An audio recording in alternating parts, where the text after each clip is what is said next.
Morning বন্ধুরা, সকাল সকাল উঠে সবাইকে টিফিন দিয়ে আমি একটা ঝিঙের তরকারি করেছি আজকে, একটা কলা, চা আর একটা রুটি নিয়ে বসে গেছি টিফিন করতে। আর টিফিন করতে করতে তোমাদেরকে বলবো যে আমাদের যে শনিবার দিনকে বাড়িতে পুজো হয়েছিল সেটা কিন্তু কিছুই তোমাদের সাথে শেয়ার করা হয়নি, খুব ব্যস্ত ছিলাম তার জন্য। এই দেখো বাসনগুলো এখন কিন্তু ধুয়ে মুছে সব তোলা হচ্ছে। আর পুজোর আগেই আমাদের সমস্ত বাসন সবসময় ধুয়ে এরম করেই থাকে, শুধু যেদিনকে কোনো পুজো বা অনুষ্ঠানে সবসময় বাসনগুলো শুকিয়ে তোলা থাকে।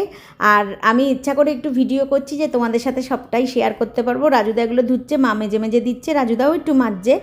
আর দেখো চেয়ারটা এরকম ফুটো, যে চেয়ারটা দেখো কত বড় একটা গর্ত হয়ে গেছে চেয়ারটার মধ্যে। এটা জানো কি শিল পড়েছিল জানো, এই দেখো। আর পুদিনা পাতা লাগিয়েছিলাম, তোমাদেরকে বলেছিলাম, এই দেখো সেই গাছটা। তো যাই হোক বন্ধুরা, আমি কিন্তু নিচে রান্নাবান্না করে স্নান টান করে সেগুলো তো তোমাদের কাছে, রান্নাবান্না কী করলাম সবটাই নিরামিষ করেছি। তো সব স্নান টান করে রেডি হয়ে সব পুজোর এইগুলো কিন্তু আমি গুছিয়ে নিয়েছি। দেখো কেমন করে আমি গুছাতে পারি একটু বলবে, হ্যাঁ কেমন হয়েছে।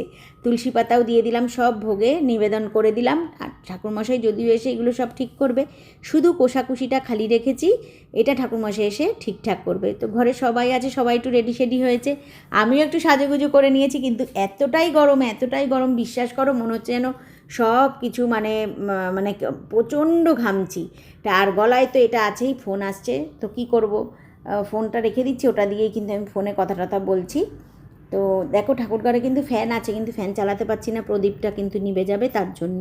জানো তার বন্ধুরা, গোছানো গাছানো কেমন হয়েছে অবশ্যই বলো। দুটো পুজোর সব গুছিয়েছি, একবার ছাদ, একবার ওপর, একবার নিচ। ঠাকুরমশাইয়ের জন্য ওয়েট করতে করতে ঠাকুরমশাই কিন্তু যথারীতি এসে গেছে। যদিও আমাদের ঠাকুরমশাই কোনো লেট করেনি, আমাদেরও একটু দেরি হয়েছে গোছান গাছান করতে। দুটো পুজো তো বন্ধুরা, আর একা হাতে সমস্ত কিছু এগুলো গোছাচ্ছি। মা করে দিয়েছে, মা এদিক দিয়ে ওদিক দিয়ে সব কিছু এগিয়ে এগিয়ে দিচ্ছে, কিন্তু অনেক সময় ভুলে যাচ্ছে জানো। আর একটা দুটো ডাবের এনেছিলাম মুচি, দুটোরই ডাবের পেছনের যে ডাটিটা ওটা ভেঙে গেছে। আবার দুটো শিশালা ডাব, আবার দুটো ডাব কিনে আনা হয়েছে, ওই জন্য একটু দেরি হয়ে গেছিলো। ঘরে সত্যনারায়ণ হয়ে গেছে, ওপরের এই পুজো হয়ে গেছে, দুটো প্রসাদই কিন্তু মাখা হয়ে গেছে।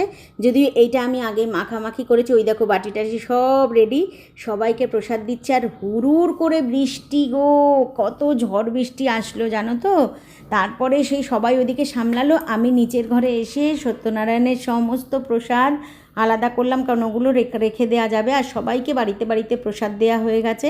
আর এবছরে না, প্রত্যেক বছর আমরা কিন্তু ভাদ্র মাসে করি পুজোটা, এই বছরে মল মাসে করতে বললো ঠাকুরমশাই। আর আমার একটু স্বপ্ন দেখেছিলাম একটু ঠাকুরের, তার জন্য বড় ঠাকুরের পুজোটা দিলাম। তো ঠাকুরমশাই বললেন সত্যনারায়ণটাও একসাথে দেন, এই মাসে দিলে খুব ভালো ফল হয় আর কি। তো যাই হোক, তার জন্যই করেছি। ওপর ঘরে সব পরিষ্কার করেছি, দেখো সিন্নি আর ফলটা নিয়ে এসে বসেছি। আর কিন্তু খাবো না, সত্যি নিয়ে বসেছি।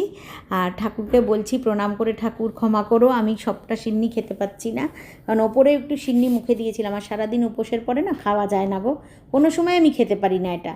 মিষ্টি ভালোবাসলেও কি, সে আমি বলি ঠিকই, কিন্তু অতটা খেতে পারি না। কিন্তু ফলগুলো আমি খেয়েছি, লিচুগুলো খেয়েছি, অনেকগুলো খেয়েছি, অনেকগুলো ফল খেয়েছি। তো মিষ্টি একটা ফেভারিট মিষ্টি নিয়েও বসেছিলাম, ওই যে কদম্ব বলে না, ওপরটা ক্ষীরের আর ভেতরটার একটা রসালো মিষ্টি থাকে, তার মানে ইয়ের মতো নয়, দানাদারের মতো, আমি দারচিনি বলে দিচ্ছিলাম, দানাদারের মতো। তো ওই মিষ্টিটা কিন্তু ফেভারিট, কিন্তু আজকে আর ছোবো না গো মিষ্টিটা।